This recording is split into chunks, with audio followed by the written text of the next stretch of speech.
today we have Nick Giassullo, who has experience, who has worked with giants in the industry, working with Marvel, Disney, Netflix, Apple TV, and Hulu, with projects including Stranger Things, Iron Man 3, Pirates of Caribbean franchise. He is now going to be having a debut drop in the Makerspace, which is just amazing, and I cannot wait to touch on that. But first, I would love to hear from you, Nick. How's your journey been? What got you into space, man? Yeah, I mean, it's wild. I was very aware of cryptocurrency and Bitcoin, and I've never heard about Ethereum until last year. But for the past decade, I've been like super aware of what cryptocurrency was, and I always kind of really believed in it when I first heard it back in like 2012. Like I was straight out of college and here. Sorry, phone's ringing. It's okay. Yeah, sorry about that. But yeah, I saw your drop. Yeah. How do I get in? Yeah.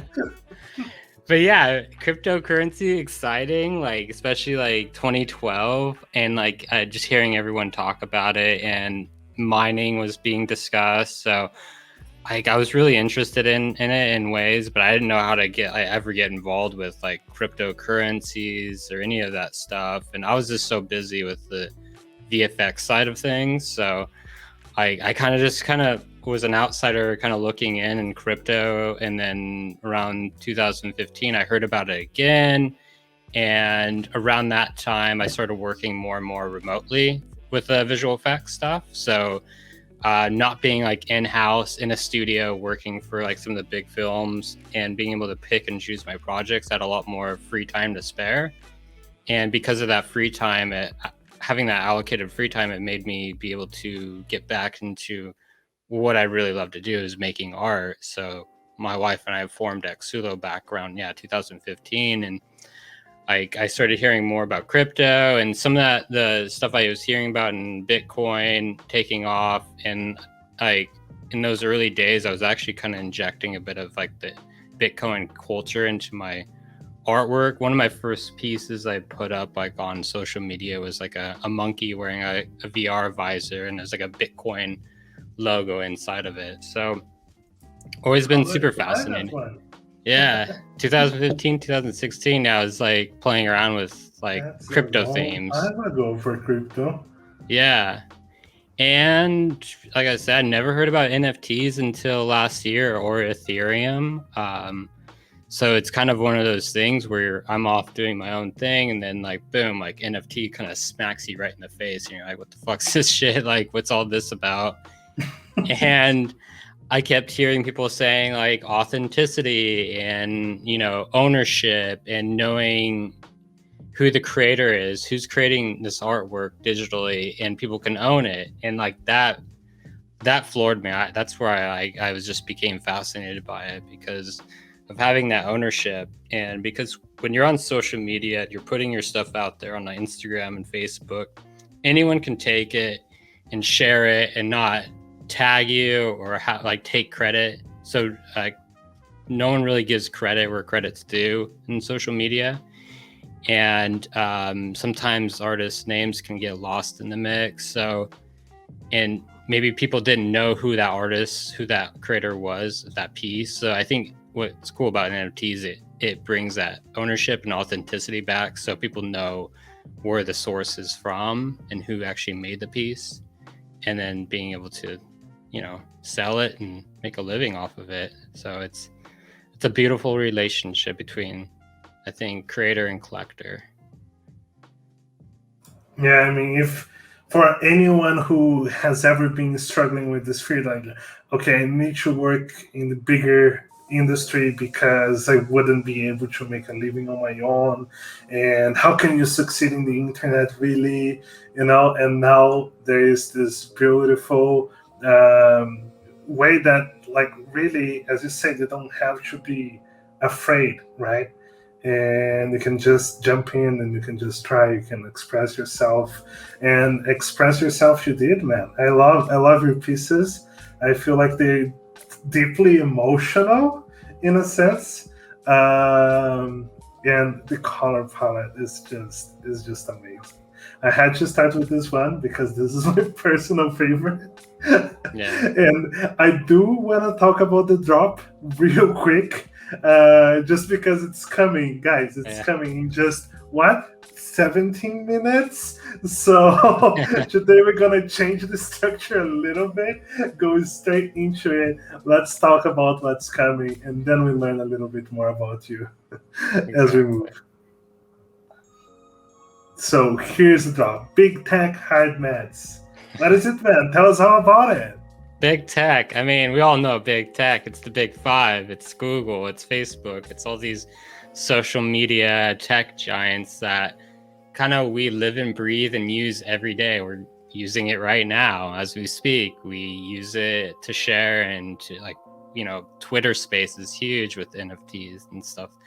So big tech is just definitely a big part of us. And sometimes with that big tech comes this overbearing centralized element to it. So it's interesting being able to be an artist, try to being uncensored and true and authentic. But here's another phone call. Sorry. Yeah, big tech. No. It's kind of a social commentary on big tech and hard meds. I mean, if we want to be really straight and honest, and I mean, a lot of hard shit hits people these days. People don't know how to cope with life. People find ways to escape, and it might be through medication, or it might be through other means. So overall, it's a big sorry about that. It's a big social commentary. Phone's going crazy. Just let me enter the raffle here real quick. And we're 15 minutes away from the drop. Guys, everyone, there's a raffle here. So definitely don't miss that. I'm sorry to interrupt you. I just want to ensure that everyone gets a chance. Imagine if I win this live, I'm going to be so happy. But go ahead.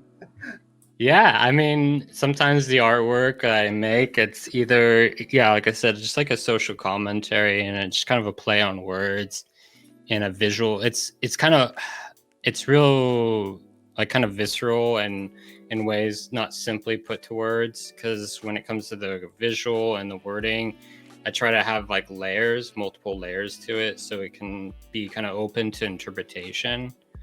And like this piece right here is AFRL, away from real life, and in a way it kind of talks about how the fact that we live like online so much in ways, in this quote unquote everyone talks about is this metaverse, which is kind of like in its baby stage, but this online virtual world.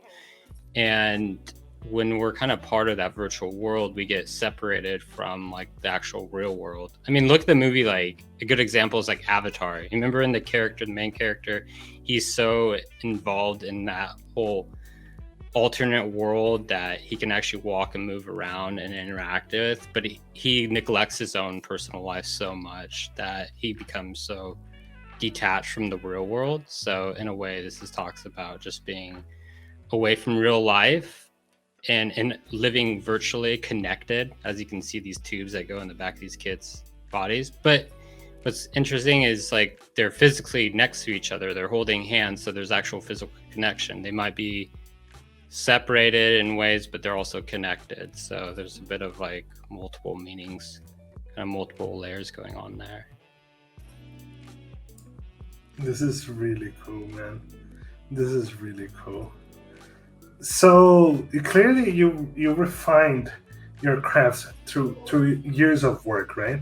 But have you managed to express yourself in a similar way in the past? Like, what was your work that wasn't like by yourself that you felt that you had the most creative freedom? I mean, that kind of goes back to client work, where it's not really like a lot of this style that we see, these vibrant styles and this illustrative look that I've developed over the years. But like, there has been clients I worked with in the past. Sometimes it's more the indie projects where you do have a lot more creative say in it. and creative involvement, and actually being able to be a part of like a more immersive collaboration with teams. And that's what's really fun, is being able to collaborate with teams. It might not be like the Giassullo look and feel, but it's still like it's a project you believe in and you support, and everyone's kind of behind it and wants to be kind of a part of it. I don't know if that kind of answers your question. No, it does. It does. I'm just appreciating the pieces a little bit, man. I appreciate it. Yeah, had a lot of fun. Behold. Well, this is a beautiful one. I love your usage of color. I really, really do. Thank you. What got you so much into like the cyberpunkish like style? I mean, I was like a 90s kid growing up in the 90s. So because of being a kid in America in the 90s, TV was starting to get more and more.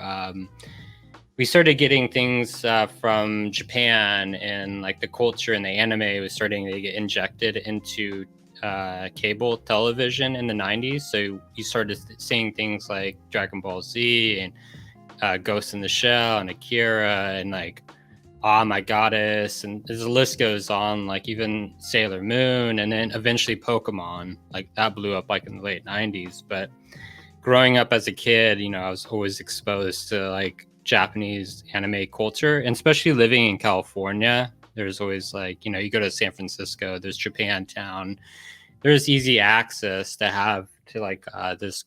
I don't know. I found it so inspiring, the aesthetics, and there's something that I think that was so appealing and fascinating about, you know, Ghost in the Shell with like this cybernetic future landscape and like commentary on technology and how it's kind of like a part of us. So that like was probably aesthetically one of the biggest influence for me when creating like Giassullo, and as well as like I come from a fine art background, so I was really inspired by Salvador Dali, MC Eschner, and all these great, you know, fine artists growing up, and then eventually into the guy that created a lot of the alien artwork.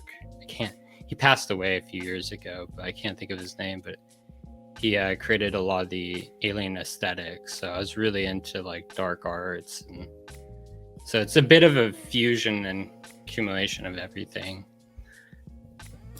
That's really cool, man. And I have a community question that kind of relates to that as well.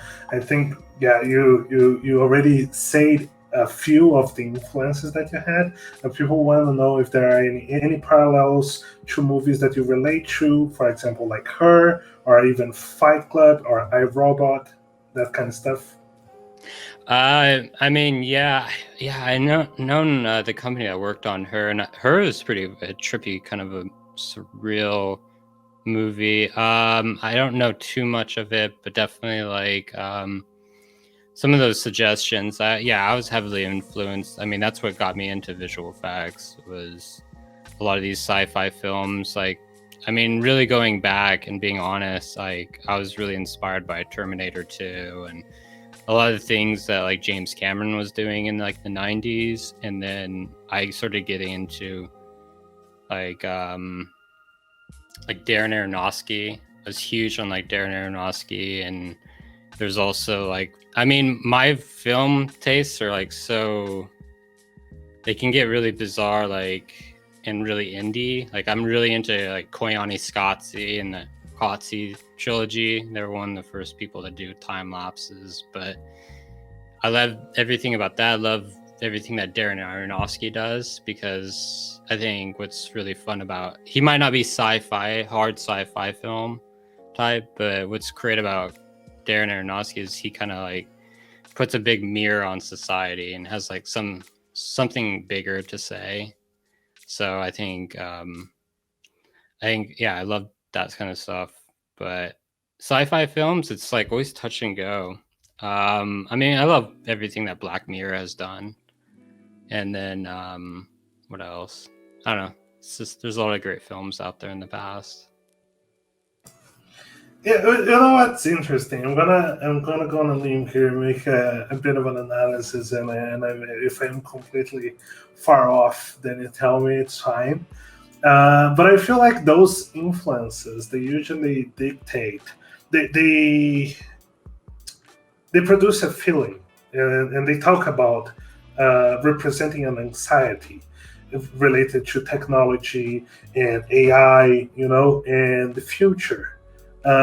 In the other hand, when we talk about NFT, we don't have as much of that fear. We have an excitement. We're going full digital. This is what the future looks like, and it's great. And when I see your work, I feel like it stands as a bridge in between the two.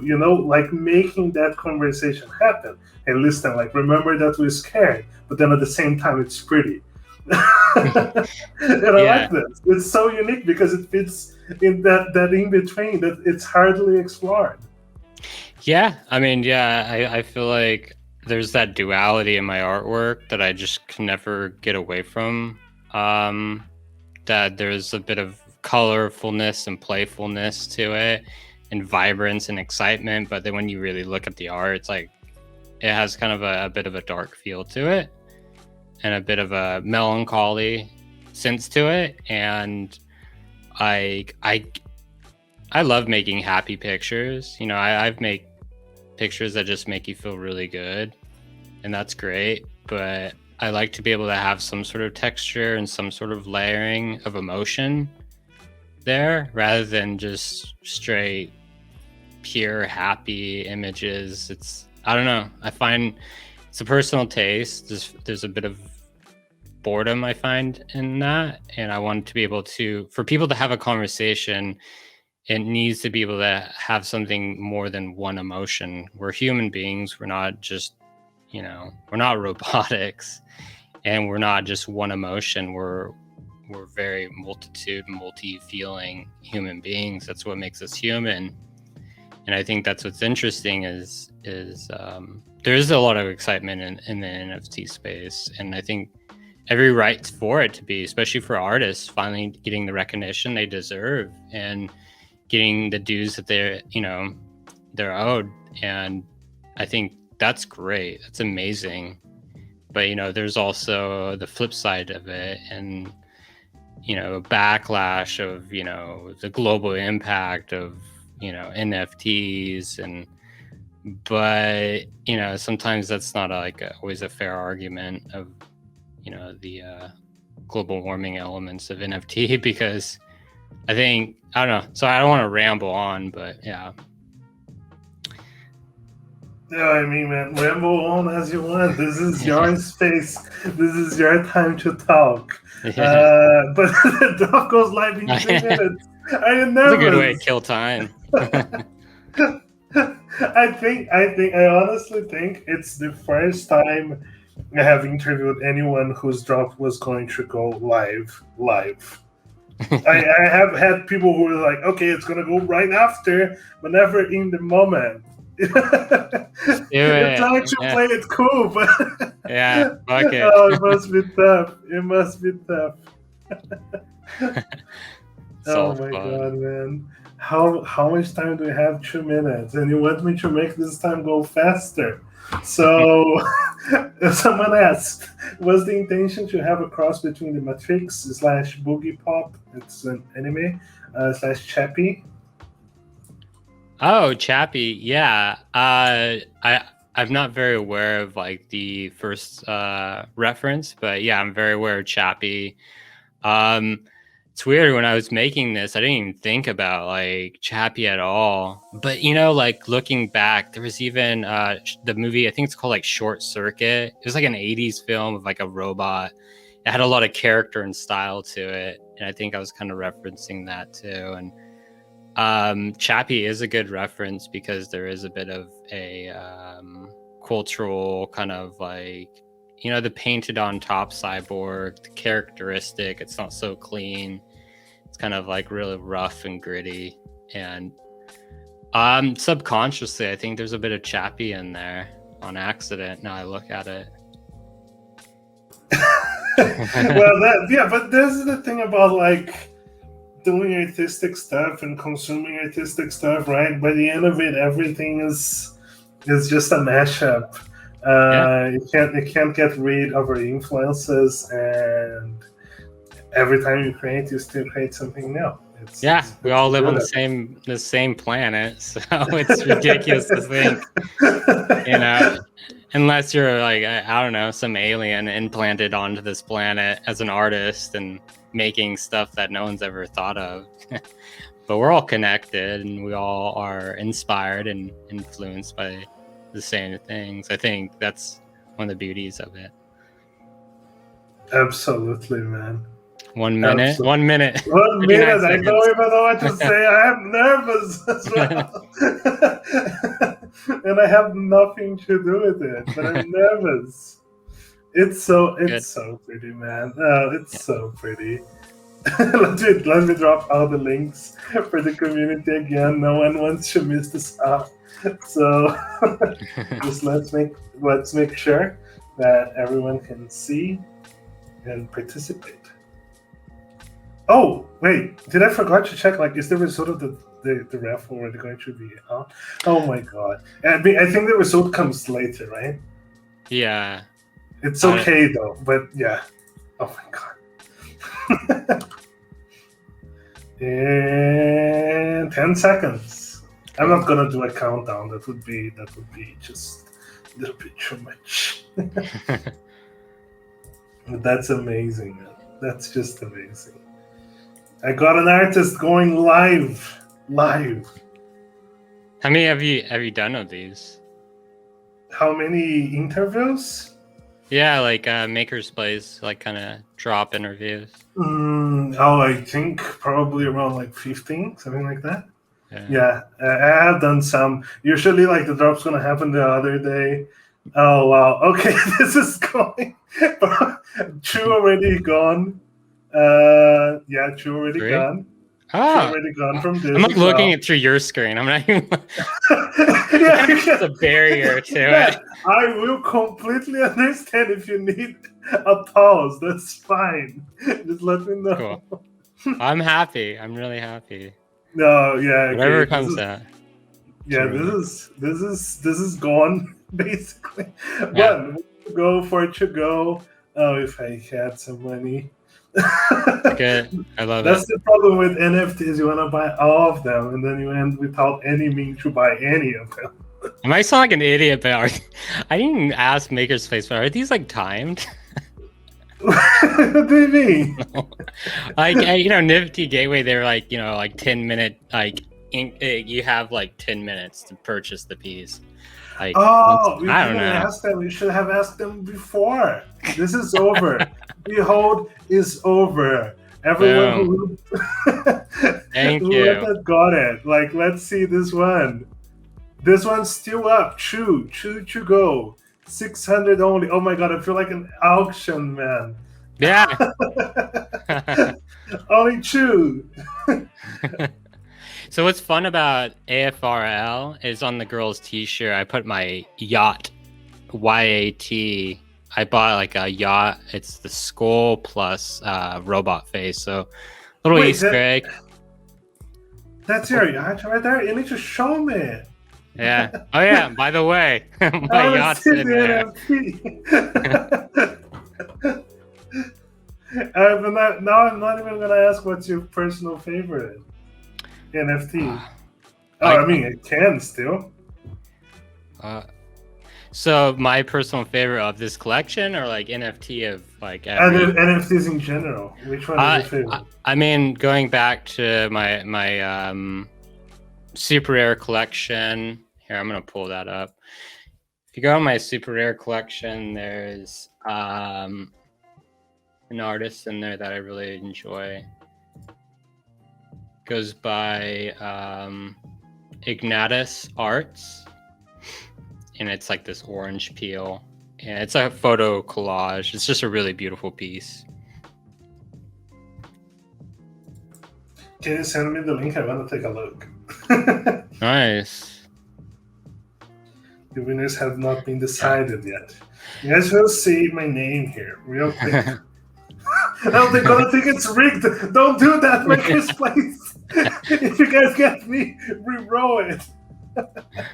Makerspace is awesome, man. They're really fun to work. They really, really are. No, I love doing interviews with the artists. Everyone's like just so positive, such as you are. Really, just having some fun, and I think, man, I think besides the 101, I think the rest is sold out.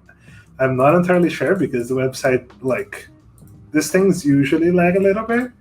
I saw Choo go. Yeah, they all gone. Pending sale, but that means that like someone tried already, right? Yeah. I think, yeah, this shoe sold.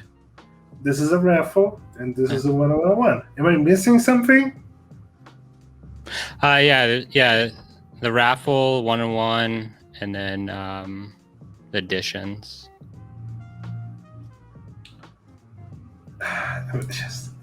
This one is, yeah, this one for sure sold out.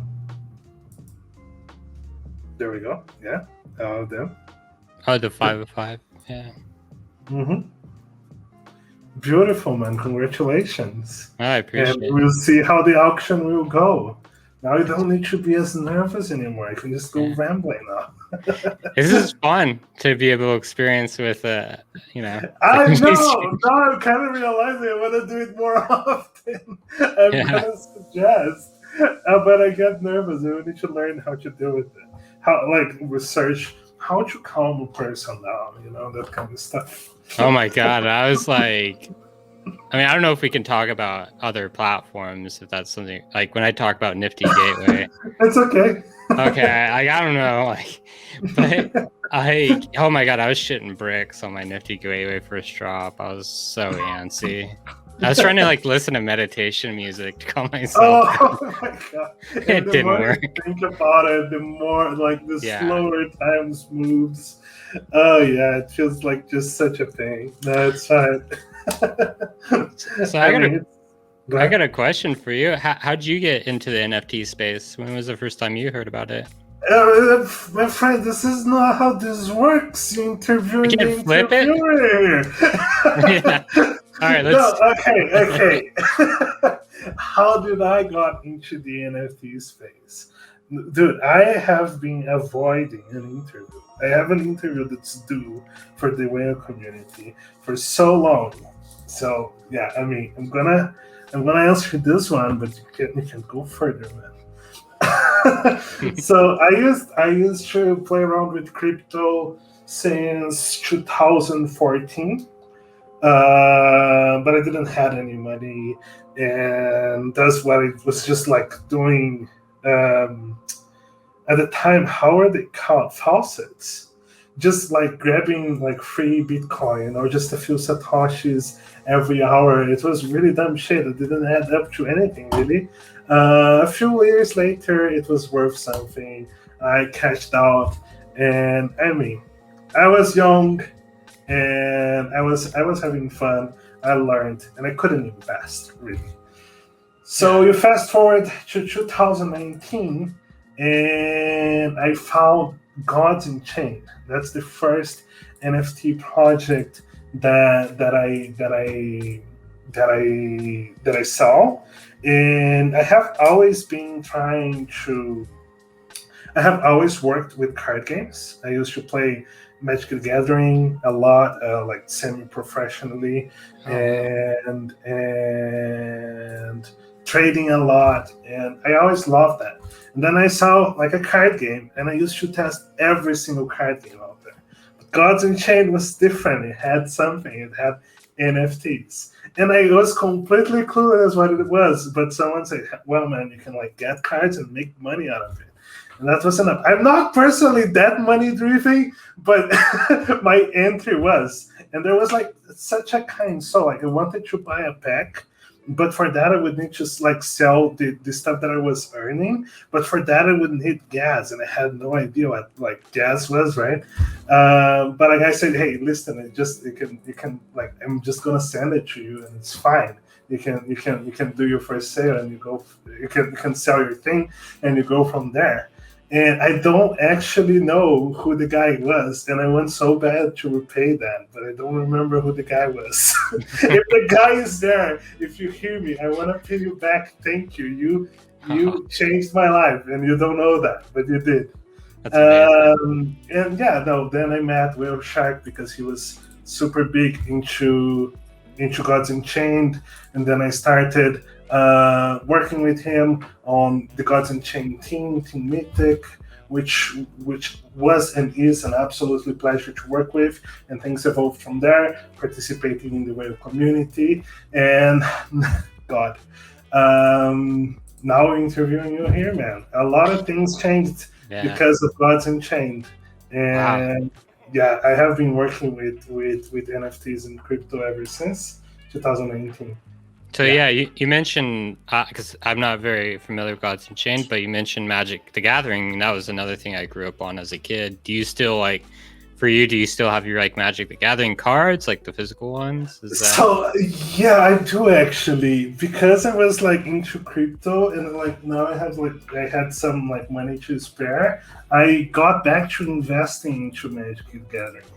I wanna go after a few reserved list cards, which I mean were probably just stuff that you play in the streets with people in the 90s. I have some guys who played in the 90s, and they were like, we were not careful at all about this. And this is why so many of them are in terrible state nowadays. I started with Magic the Gathering in 2012, which now feels like a long time, but it was already a long time since the 90s, so it's kind of a weird feeling. Do you still play? Yeah. And now it's all kind of digital too. People can play online, but I always just was enamored with the art. Now looking back, Magic the Gathering artwork definitely had a huge inspiration. I remember as a kid growing up, I used to find one of my favorite artworks in Magic the Gathering, and then draw the cover, that logo, and then make my own card by hand. And I was just so enamored with the style and the aesthetics. And I can still smell the card, that card smell. It's just kind of brings you back. But Magic definitely as an artist played a big role aesthetically with the way I make art. You might not see it really these days, but definitely when I was a kid. And when you were a kid, they were, how can I say this, a little bit less scared of the things that they were going to be using, and they had some gruesome, some more scary things, and that really leaves a mark, man. You don't forget them. You can stop playing Magic, but it's always going to be temporary. Yeah, exactly. And I don't know if you heard, but they are studying NFTs now. Yeah, I'm not surprised. And I mean, it makes all the sense, right? Really. I just hope that going digital doesn't mean going full digital and only digital, because there's something about playing another person that's just, it's so unique. Yeah, I think people, because of COVID and everything that happened in 19, I think it really pushed the technology of working remotely and working, virtually, which is great. But I think people also love the IRL and having the real live contact. So it's pretty fascinating. Absolutely. Okay, so I have to ask then, since your favorite NFT was an easy one for you, what's your favorite Magic the Gathering card? Oh my god. To be honest, I don't know. I have my collection of cards stored away, but I couldn't be able to tell you. It's been so long for me personally. It's I feel okay. like a fool, but no, it's okay, man. I'm such okay. I'm a Do you have poser. anything expensive there? Yeah. For all I know, there might be a gem in that stack. I think the way that they picked the artist and they curated the artwork on the cards was I was just always so blown away by it. It's just, and I feel like they still make like the cards and the artwork and stuff. I think like Mache, he did like the concept art for Ghost in the Shell, and I think he had a drop on Nifty Gateway with Steve Aoki, and he's the artist again that goes by Mache, and I think he did a Magic Gathering card in the past like 10. Yeah. Look into that. Wow, I completely missed that. I gotta look into that. Yeah. Amazing. So the community want to know, are we gonna have any projected holograms or like VR kind of things in the future? VR, yeah. I have my VR sitting right there. I'm starting to dive into things like Unreal Engine, and I think being able for people to put on a VR headset and to experience these things in a virtual space, to walk around and have like an interactivity, like a kind of a 3D installation experience that you might see like at like the MoMA or like a gallery where you go and see like a physical installation. Being able to have that like virtual experience is something that I'm super fascinated in, and wanting to take these characters that I'm making and putting them in virtual spaces. AR is really fascinating. I think AR is a great gateway, but like for me personally, I think VR, even though it's kind of like clunky and whatnot, I think that interactivity, that feeling, and that sensation you get from experiencing a piece of artwork in a virtual space is super fascinating. And that's something that I'm definitely going to be looking down and getting more involved into in the future as these quote unquote metaverses start to like mature and evolve. Yeah, no, that makes sense, man. Looking forward for 3D stuff then in the virtual space. Really, really virtual. Yeah. So I have another community question here. Have you found it difficult to navigate the tech aspect of the NFT art world? Yeah, I mean, in terms of maybe like the smart contracts and understanding, I know like Manifold is doing a great job with that, but to understand like the tech and the coding, if that's kind of what they're asking about, that can be like, because I'm not a very techie person. I'm very like aesthetic. I'm an artist that likes to make pretty images, pretty scary images. So like, I don't know like the tech behind smart contracts, but I know that smart contracts are like in ways like it's like under the hood, you know, you get a beautiful car, looks beautiful aesthetically, but like the smart contracts and the tech behind it's like, that's the inner workings and how it all works. So I do find that element like pretty mind-boggling in terms of that, and that's something that would be more of a collaborative experience. People that know coding, because I don't know coding worth shit, but yeah, I believe in a balance of scarcity, but also having opening it up for people to collect my artwork that's just not one-on-ones at like a high price value, something that's affordable within someone's price range, so people get involved. So yeah, I hope that answers their question. It does, man. And I'm kind of realizing that every day this space brings people down for not knowing how to code. I always feeling to myself, I need to learn how to code. It's an art in itself. Coding, I think it's poetry. It really is, man. It really is. I feel, oh yeah, it's accruing some nice offers, man. I'm happy. I'm really happy people are able to connect with it. I love it. A lot of heart in this, and yeah, literally, it's really great. A couple hearts there. Yeah, there's 2 hearts in there. That's it. That's the max you get. No more than that. No, yeah, but I do feel the same way. But I think your analogy was pretty amazing there. You don't actually need to know how an engine works and still use the car and you trust it. We're not quite there yet because people were very suspicious of the engines. but we're definitely gonna get very, very soon.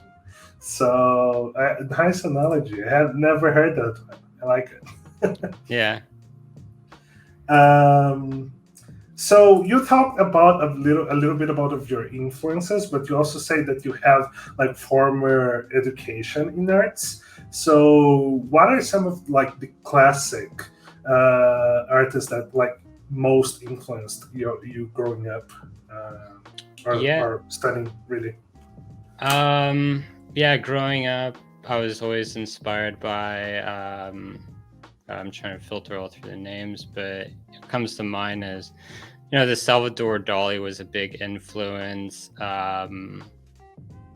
Hermosh Bach was a big one. He made these like really big, like panoramic, like paintings of like kind of very horrific biblical scenarios. And I grew up like on a lot of the Michelangelos. I grew up doing like wood block working and wood cutting and watercolor, charcoal, like black and white, like photography, like darkroom photography, traditional photography. And that was a lot in the 90s and the early 2000s. So during that time, I was really inspired by a lot of fine art back then. Some of those names have maybe kind of disappeared into the background of some of these fine art influences because I've just been so inspired by technology and getting back into the roots of like pop culture and Japanese anime. But yeah, like I do come from a fine art background, and I think it was until around 2005, after seeing things like Lord of the Rings and what else, like The Matrix, I just started seeing like digital visual effects like really taking off. So that's kind of where I kind of abandoned my fine art background and got into digital art and learning things like in Photoshop. Photoshop was one of the first programs I learned, and then I went to school for visual effects and animation. And yeah, you can see some of the work there. And then yeah, it just kind of took off, and I've always stuck with digital art because I just love the tools, and I think the tools are always advancing like every year. So I just kind of feel like a kid in a sandbox, and you just really get to play around and dive in there. There's just so much versatility you have compared to fine art. Though fine art, like it is a very fun and challenging aspect of it. It's just being able to try to like tell and convey a story. It's easier to do it digitally.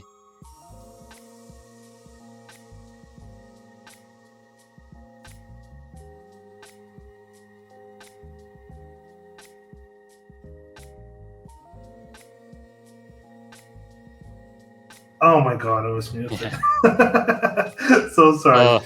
A moment of silence is I always. was looking to think. Yeah, I was like, he must be like really in. No, I was. Yeah. But I want to know on the more technical side of things. How long does it take for you to create a piece? It can take like a few weeks, honestly. Sometimes things that are more like kind of sketch based, it could just take like a few days. But some of the more hardcore pieces like that would take probably about a week or two. But I mean, sometimes I do work fast. As you can see in some of my breakdowns, like over the years, I've been able to do these things sometimes within a day. Some of it's a mix of because I start everything in 3D, so all these imageries are like 3D native, and then I just do 2D bashing on top and just do a bunch of photo bashing and illustration on top to give it kind of that human touch to it. So I think it's being able to play around with the 3D and 2D. It kind of quickens things up a lot faster. So if I was to do this all from scratch, it'd probably take me double the time. But since I utilize both 3D and 2D, cuts the time in half. So I would say about like, a week, 2 weeks. Depends on the piece, animated pieces can take longer than that. Yeah, that makes sense. Finally, someone didn't come and said like, "Oh no, no, like kind of like 30 minutes, 2 hours, something like that." Yeah. No, your pieces are so intricate. It makes sense. Yeah. This is so Uh, fun. dude, this is just amazing, really. Oh my god! It's really People have like gave me shit for this one. People are like, "What's up with the two sets of rows of teeth, man? What's up with that? Like, it's not anatomically correct." I'm like, it's just a fucking. because the But I went back in there and I'm gonna add a little bit of a shadow, so it's like, oh, it's the other side of the skull. Yeah, it's this side here that got like here. Yeah, absolutely. You just got one half here, one half there. I usually don't read my comments, but I think I went in that one when people were all like, "What's up with the extra teeth, man?" I'm like, Should be should be very fair. If someone noticed that, they spend a lot of time looking. that's good. Yeah, it's a compliment in itself. I appreciate Exactly, that. exactly. It meant that the person was engaged enough to Yeah, see it it. zoomed in it because I think on average, people when they are on social media, they spend maybe 3 to 5 seconds on a piece of artwork. So, which is fascinating. Yeah, and that would not have been enough. So that person, you got that person for longer. That's like you can Yeah, put it that on your metrics.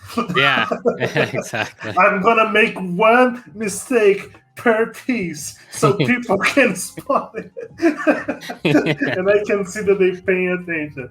No, I'm joking. Yeah, It doesn't it's like you smart. said makes sense. It could be like the different sides because in truth you don't actually get to see other teeth. You know that some are missing. So definitely it's this side here and that side there. Of course. Yeah. Yeah, I remember when Slash, the guitarist Slash, shared that, and I was like, "Holy shit!" Like, I was over the moon by that. Being able to get, Yes. yeah, Slash was shared that and on Oh his page. wow. Yeah, like I don't know. That's the beauty of social media. You know, you can be able to like kind of express yourself, and people resonate with it, and it creates a dialogue and a conversation, which is really fun. But It really is. the thing with Instagram is censorship has become a big issue on there, especially with like artists and digital artists. So I know my buddy like Slime Sunday, and I've dealt with it too. I've literally gotten my Instagram banned. I have to put censorship on it now because they've literally took my page down for like a week or so, but I was able to get it back. And yeah, censorship's an issue for all sorts of political and really important reasons why Instagram has cracked down on it. But for artists, it's become an issue. So I think NFT is a great way to be able to showcase and to express yourself and express like uncensored art, being recognized for that. So No, yeah, and it's funny because I'm not even like making a comment about if it should be or not should not be. Everything's like becoming really PG-13, and algorithms like don't benefit this kind of thing anymore, right? Even when it's like horror stuff, it's like it's harder to get traction nowadays, yeah, which is interesting. yeah, And darker. I'm really hurting our content because I curse too much, but I hope it's fine. What I wanted to ask, since you work a lot with 3D, what sort of equipment are you using to produce this, and how long does it take to render? I'm using mostly 3D software called Autodesk Maya, and that's the software that I learned in college. And because of Autodesk Maya, around that time, I think a lot of people were using like Cinema 4D in like the 2010s for MoGraph. But because I was getting involved in the film industry, the standard for VFX in the film industry is Autodesk Maya. So I ended up learning that and I stuck to it. And I've always loved it and I always had fun with like all the advancements and tools they had. And I combined Maya with the render engine called V-Ray. And because V-Ray now has cloud-based rendering, I can render something on my computer within 20-25 minutes, like the 3D render that I'm going to draw on top. But now because there's cloud rendering, I can just throw that on the cloud and it renders within seconds to minutes. So it definitely like saves on rendering time. No, that's amazing. That's amazing. Yeah. Cloud rendering has kind of took off since, I think the first cloud rendering engine was through a company called Atomic Fiction that was based out of the Bay Area, and they did the intro to like Deadpool with like the car accident scene where the car's flipping and the guy like flies out of the car and splats against the like the highway sign. They did like all that. Atomic Fiction, and they were one of the first ones to do like cloud-based rendering, which saves a lot on time when it comes to 3D. That's amazing. I had no idea that it was already so functional, but I guess that makes it really more accessible, which is great. Yeah. So apparently, I did not win the raffle. Makerspace, you guys are hearing, and good move not giving to me. People would think it's very suspicious, but Jordan Kalman. I'm saying here live just because, honestly, if you're there in the Web community, I just want to know that you won. Congratulations, Jordan. And congratulations, of course. Amazing. Wild. Well, so one last thing before we go. I really want to know, where do you see yourself in this space in 5 years? Oh my God, such an interview question. I'm sorry, but I want to know. I really do. 5 years. It's hard to say because I don't know where it's going to be in 5 years. I mean, we all know, because I think it's proven itself. NFTs are here to stay. I think 5 years from now, immersive virtual 3D experiences that take this 2D experience that we're experiencing right now, like on Makerspace. I see that in 5 years being able to pull that and bring it into a virtual space to experience an actual immersive VR.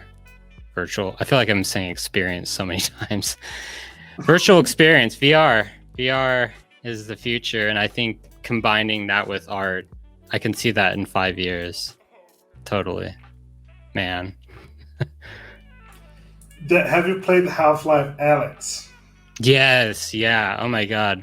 I haven't finished it for some odd reason, but I did get into the there's the VR space game that came out maybe a few years ago where you like float in space and it's like a sci-fi thriller, something Lost in Space or something like that. But the Half-Life game is super awesome. That's like the visuals and being able to experience like everything unfold in real time. Like the intro was like so amazing.